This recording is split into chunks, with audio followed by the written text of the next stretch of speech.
CnH2n plus 1 OH. On donne le pourcentage d'oxygène qui est égal à 21,6. La question c'est de déterminer la formule brute de A. Pour faire ces genres de situations, vous allez essayer de jouer avec la relation des pourcentages pour déterminer la formule brute demandée.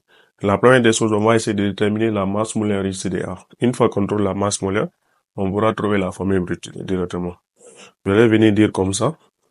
Si vous avez les situations comme ça, vous regardez le pourcentage d'oxygène. Là, il y a combien d'atomes d'oxygène ici? Il y a seulement un seul atome d'oxygène.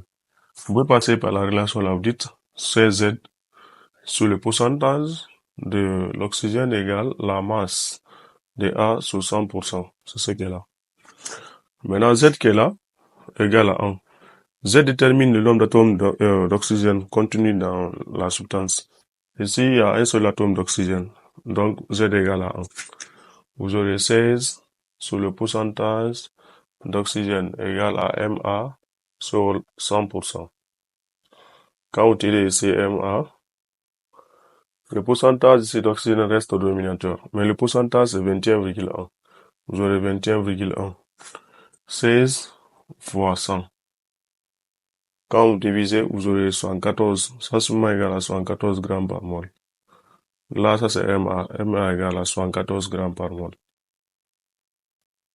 Une fois que vous avez ça, vous pouvez dire que la masse de composé CnH2n plus 1 OH est égal à 14N plus 18. On nous a déjà expliqué ça.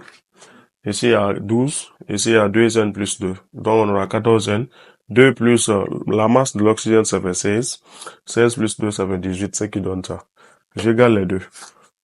Dans ce cas, vous aurez 14N plus 18 égale à 74. Donc, N égale à 74 moins 18 sur 14. Là, on aura sensiblement égal à 4.